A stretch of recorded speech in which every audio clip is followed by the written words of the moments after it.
Hi everyone, welcome to Mentor Box. मेरा नाम है Bharti and I am your NEET counseling expert and a biology educator as well. और आज की ये वीडियो बहुत ज्यादा इंपॉर्टेंट है क्योंकि ये वीडियो है उस पर्टिकुलर कॉलेज के बारे में जिस कॉलेज का सपना हर एक नीट एस्पिरेंट देखता है। अब इम्पोर्टेंट फैक्ट क्या है? इम्पोर्टेंट फैक्ट ये है कि यार अगर एम्स आज टॉप मेडिकल कॉलेज माना जाता है तो वो क्यों माना जाता है? There are so many reasons जिसके वजह से बेटा जी आज एम्स को टॉप मेडिकल कॉलेज बोला जाता है। चाहे आप उसका पेशेंट फ्लो बोल लो, आईपीडी लोड, ओपीडी लोड बोल दो, इसके अलावा आप बॉन्ड बॉन्ड है ही नहीं एम्स में। और सबसे इंपॉर्टेंट चीज आपको पीजी कोटा भी मिल जाता है। और सबसे ऊपर अगर मैं आपकी बात रखूं तो सबसे ऊपर सिर्फ एक चीज है, वो है बेटा जी ट्रस्ट। आज आप किसी भी कोने में जाओगे इंडिया के, आपको ये पता होगा कि यार हर एक इंसान को ये पता होता है कि यार एम्स क्या है। एम्स एक मेडिकल कॉलेज है और एक बहुत प्रेस्टिजियस इंस्टीट्यूट है हमारे इंडिया का। अब इम्पोर्टेंट फैक्ट क्या है कि यार जब मैं एम्स की बात करती हूँ तो देयर आर अप्रोक्सीमेटली 21 एम्स और 4 और नए एम्स हैं जो इस पॉइंट ऑफ टाइम पर बिल्ड हो रहे हैं, उनका प्रोजेक्ट शुरू हो चुका है। अब इम्पोर्टेंट क्या है कि यार अगर मुझे एम्स में जाना है तो मेरी नीट में रैंक कितनी हो, क्योंकि मैंने आपको कल वाली वीडियो में भी बताया था कि अगर आप अपना सिलेक्शन देख रहे हैं तो बेटा जी सिलेक्शन के लिए आपको रैंक पता होनी चाहिए कि यार मुझे इतने हजार बच्चों में आना है, तब मेरा सिलेक्शन एम्स में होगा, तब मुझे एम्स की वो सीट मिलने वाली है।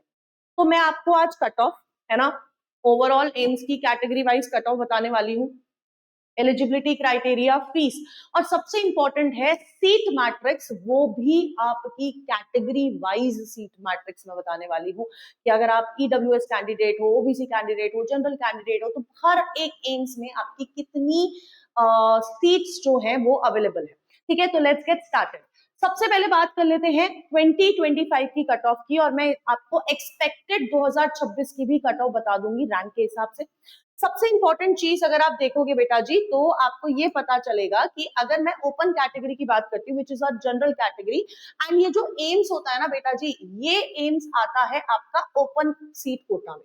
ठीक है, जितने भी एम्स है, जितनी भी आपकी सेंट्रल यूनिवर्सिटीज होती हैं, जैसे कि बीएचयू हो गया, इन सब की काउंसलिंग कौन कराता है? आपका एमसीसी कराता है। पूरी सीट्स की काउंसलिंग एमसीसी ही कराएगा।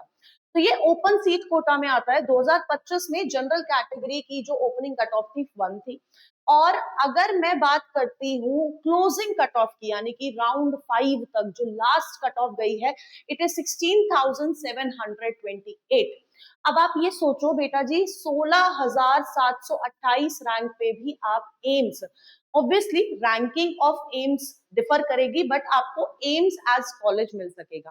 दूसरी इंपॉर्टेंट चीज इज आपका, अगर मैं ईडब्ल्यूएस की बात करूं तो स्टार्टिंग जो हुई थी वो 67th रैंक से हुई थी, 19,825 पे क्लोज हुई है। ओबीसी अगर मैं बात करती हूँ 52 रैंक से स्टार्ट होके 26,016, आप मानोगे ये सबसे हाई, मतलब ऐसे लोएस्ट कट ऑफ गई है लास्ट कुछ सालों में। 26,016 पे आखिरी राउंड में जो हमारा स्ट्रे वैकेंसी राउंड होता है ना, उस राउंड में किसी बच्चे को एम्स मिला है। स्ट्रे वैकेंसी राउंड में ये वाली कट ऑफ गई है। एससी कैटेगरी की बात करती हूँ तो आपका 53 से स्टार्ट हुआ है और आपका 1,04,477 पे क्लोज हुई है, एंड एसटी कैटेगरी 197 पे शुरू होके 1,63,006 पे क्लोज हुई है। ये आपकी ओवरऑल कट ऑफ रही है ऑफ एम्स। अब अगर आपको कॉलेज वाइज कट ऑफ चाहिए, यानी सारी एम्स की कट ऑफ चाहिए, तो आप हमारे टेलीग्राम चैनल को फॉलो कर लो। मैं वहां पर एक पीडीएफ डलवा दूंगी जिसमें आपको हर एक एम्स की कैटेगरी वाइज कट ऑफ मिल जाएगी बाइफरकेटेड। अब बात करते हैं कि यार अगर मैं एम्स की बात कर रही हूँ तो यार एलिजिबिलिटी क्या है? देखो एलिजिबिलिटी वही है जो नीट की एलिजिबिलिटी है। अब इंपॉर्टेंट क्या है, आपकी एज जो है 17 साल की हो जानी चाहिए by the end of December, 31 दिसंबर तक आपकी एज 17 साल की हो जानी चाहिए। ठीक है, अब अकेडमिक क्वालिफिकेशन आपका क्लास +12 हो जाना चाहिए, +12 हो जाना चाहिए, या फिर आप अपेयरिंग होने चाहिए, या फिर आपने कोई इंटरमीडिएट या प्री डिग्री आपने पूरी करी हो, और आपके सब्जेक्ट कौन से होने चाहिए? Physics, chemistry, biology and English as subjects होने ही होने चाहिए। अब इम्पोर्टेंट फैक्ट क्या है कि बहुत सारे बच्चों का स्टूडेंट डाउट रहता है कि मैम अगर मेरा एडिशनल सब्जेक्ट बायोलॉजी है तो क्या मैं एलिजिबल हूँ नीट एग्जाम के लिए? यस, आप एलिजिबल रहते हो नीट एग्जाम के लिए और साथ के साथ आप एम्स में भी एडमिशन के लिए एलिजिबल रहते हो। अब इसके अलावा अगर मैं पासिंग परसेंटेज की बात करूं, एक क्वालिफाइंग मार्क्स होते हैं ना, तो अगर आप जनरल, ईडब्ल्यूएस, ओबीसी कैंडिडेट हो तो आपकी जो परसेंटेज होती है, मिनिमम मार्क्स आपके क्लास 12 में 60% होने चाहिए, एससी एसटी 50% और पीडब्ल्यूडी कैंडिडेट के लिए 45% आपके मार्क्स होने चाहिए।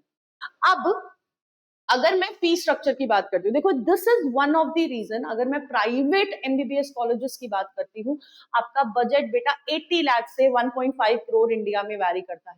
And this is the reason students go for medical colleges, government medical colleges choose करते हैं, जिनमें से अगर मैं एम्स की बात करूं तो अगर आप इसकी फीस देखोगे तो टोटल अकेडमिक फीस अगर मैं बात करती हूँ, इट इज ओनली 1628, ये हर साल रिवाइज होती है, लास्ट ईयर के हिसाब से मैं आपको बता रही हूँ।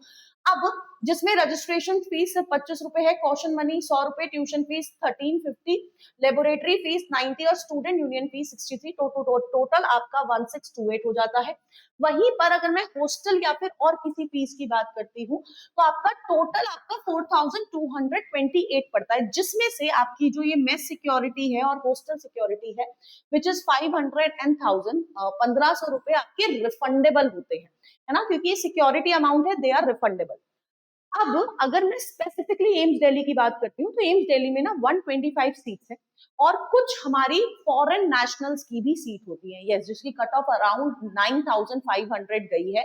फॉरेन नेशनल्स की जो अमाउंट उनसे लिया जाता है फीस का एम्स दिल्ली में, दैट इज $75,000, जिसको 3 पार्ट्स में डिवाइड करके इंस्टॉलमेंट्स में बच्चे पे करते हैं। ठीक है, अब बात करते हैं सीट मैट्रिक्स की और रैंकिंग की। अब मैंने जिस रैंकिंग में ये लिखा हुआ है, जिस रैंकिंग में जो एम्स लिखा हुआ है, ये इसी रैंकिंग में आता है। ये जो रैंकिंग मैंने बनाई है एनआईआरएफ रैंकिंग के हिसाब से है, और इसके अलावा आपका पेशेंट लोड हो गया, एल्यूमिनाई बेस हो गया, पीजी कोटा हो गया, है ना, ओपीडी आईपीडी लोड्स हो गए, ठीक है, इन सारी चीजों के बेसिस पे ये रैंकिंग है। अब सबसे टॉप पे हमारा एम्स दिल्ली आता है, जिसमें ओपन कैटेगरी की 48 सीट्स है, ओबीसी की 33, ईडब्ल्यूएस 12, एससी कैटेगरी 18 और एसटी कैटेगरी 9 सीट है। इसमें मैंने आपकी फिजिकली हैंडीकैप्ड वाले बच्चों की सीट्स ऐड नहीं करी है। ठीक है, राजस्थान में जो हमारा एम्स जोधपुर है, 57 सीट्स आपका open category, 38 OBC, 14 EWS, 22 SC और एसटी कैटेगरी की 11 सीट्स है। फिर आ जाता है महाराष्ट्र का एम्स नागपुर, 50, 32, 21, 17, 9 और आपका total 129 excluding the physically handicapped seats. ठीक है, अब बात करते हैं next which is AIIMS Bhubaneswar. AIIMS Bhubaneswar 49, 32, 11, 17, 8, ये आपकी कैटेगरी बाइफर्केशन के हिसाब से आपकी सीट्स है। ठीक है, फिर आता है एम्स भोपाल, जिसमें आपका 47 seats are under open category, 33 आपकी ओबीसी कैटेगरी में है, ईडब्ल्यूएस में आपकी 12 सीट्स है, एससी कैटेगरी में 18 है और एसटी कैटेगरी में 8 सीट टोटल है। फिर आ जाता है आपका एम्स ऋषिकेश। देखो, इस कॉलेज को, एम्स ऋषिकेश को खुले हुए ज्यादा टाइम नहीं आया, बट ये जो कॉलेज है इस समय आपके टॉप 10 कॉलेजेस में आ रहा है एम्स के, and with a beautiful infrastructure, बहुत सुंदर कॉलेज है। एंड इसकी जो इस साल कट ऑफ गई थी राउंड 1 में, इट वाज अराउंड 635 रैंक पे। अब अगर मैं एम्स ऋषिकेश की बात करती हूँ तो वी हैव जनरल कैटेगरी में 48 सीट्स है, ओबीसी में 33 सीट्स है, आपका ईडब्ल्यूएस में 12 सीट है, 19 सीट एससी कैटेगरी में है और 9 सीट्स आपकी एसटी कैटेगरी में अवेलेबल होती है। ठीक है, अब अगर मैं इसके बाद बात करती हूँ, हमारे पास आ जाता है AIIMS Bathinda which is in Punjab, 39 seats open category, OBC में आपका 25 सीट्स है, ईडब्ल्यूएस कैटेगरी में आपकी 10 सीट्स है, एससी कैटेगरी 14 और एसटी कैटेगरी में 7 seats are available. AIIMS Raipur Chhattisgarh, 48 seats open category, 31 seats OBC, 12 seat EWS, SC category में 18 सीट है और एसटी कैटेगरी में इन टोटल 9 सीट्स है। ठीक है, फिर आ जाता है एम्स पटना विच इज इन बिहार। अब बिहार में ही मैंने आपको बताया ना 4 और एम्स डेवलप हो रहे हैं, तो उनमें से एक आपका बिहार में ही हो रहा है विच इज एम्स दरभंगा डेवलप हो रहा है। ठीक है, ओपन कैटेगरी में 50 सीट है, ओबीसी में 32, ईडब्ल्यूएस में 12 सीट है, एससी कैटेगरी में 17 और एसटी कैटेगरी में 8 सीट है। ठीक है। फिर आपका AIIMS Bilaspur which is in Himachal Pradesh, 38 seats in general category, 25 OBC, 10 आपका ईडब्ल्यूएस, 14 एससी कैटेगरी और 8 सीट्स आपकी एसटी कैटेगरी में होती है। ठीक है। फिर आपका एम्स राजकोट आ जाता है विच इज इन गुजरात। ठीक है। अब इसमें अगर मैं बात करती हूँ, ओपन कैटेगरी में 29 सीट्स है, ओबीसी में 19 है, ईडब्ल्यूएस 7, एससी में 11 सीट है और 5 सीट आपकी एसटी कैटेगरी में अवेलेबल है। Bibi Nagar which is in Telangana, 38 seats are in open category, 26 seat OBC में है, 9 seats are in EWS category, 14 seats SC category में और 8 सीट आपकी एसटी कैटेगरी में। बेटा इसी तरह से आपको पूरा, मतलब अगर मैं बोलूं कि एम्स, जितने भी एम्स है उनका आपको क्या मिल जाता है, पूरा बाइफर्केशन मिल जाता है, कैटेगरी वाइज बाइफर्केशन मिल जाता है। और ये आपके 2025 की जो सीट मैट्रिक्स रिलीज हुई थी उसमें से लिया हुआ डेटा है। तो ये बिल्कुल जितना डेटा आपको इस चैनल पे मिलने वाला है वो सारा ऑफिशियल डेटा मिलने वाला है और कहीं का भी डेटा आपको नहीं दिया जाएगा। तो आप इस चैनल पे अपनी काउंसलिंग पे पूरी तरह से डिपेंडेंट हो सकते हैं, क्योंकि यहाँ पर आपको हर एक अपडेट मिलने वाली है, हर एक चीज जो आपको एज अ स्टूडेंट पता होना चाहिए बिफोर काउंसलिंग, वो आपको यहाँ पर ही मिलने वाली। तो इस चैनल को सब्सक्राइब करना तो बिल्कुल मत भूलना। साथ ही साथ जैसे कि मैंने कहा यार, ये आपका जो पीडीएफ है ये आपको इस पर्टिकुलर टेलीग्राम चैनल पे मिल जाएगा, आप इसको स्कैन कर सकते हैं या इसका लिंक आपको चैट बॉक्स में मिल जाएगा, आप उसको जरूर से फॉलो कर लीजिएगा। प्लस आपको एक गूगल फॉर्म अटैच किया गया है आप लोगों के लिए, इन दी चैट बॉक्स आपको मिल जाएगा, डिस्क्रिप्शन में भी मिल जाएगा।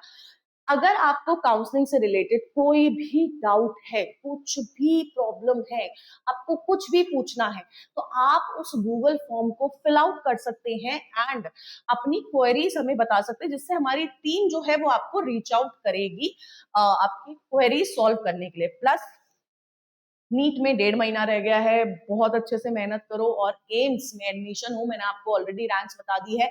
एक्सपेक्टेड रैंक मैं आपको बता देती हूँ। देखो बेटा, एम्स की जो एक्सपेक्टेड रैंक है ना, जैसे मैंने आपको कल गवर्नमेंट मेडिकल कॉलेजेस की बताई थी, तो वहां पर मैंने बताया था 1.5 से 2 हजार का इन्फ्लेशन आता है। यहाँ 1.5 से 2 हजार का इन्फ्लेशन नहीं आता, यहाँ पर आता है 100 से 150 का इन्फ्लेशन हर साल, है ना। 100 से 150 का डिफरेंस आता है रैंक में, और यही डिफरेंस आपको देखने को मिलता है हर साल। 100, 150, मैक्सिमम 500 का, जैसे इस साल ओबीसी कैटेगरी में हुआ, वो 500 का डिफरेंस आपको देखने को मिल जाएगा। और कोई भी डाउट हो to let me know in the comment box, और गूगल फॉर्म जरूर भर देना, टेलीग्राम चैनल फॉलो कर लेना। Till then tata bye bye, take care and all the best.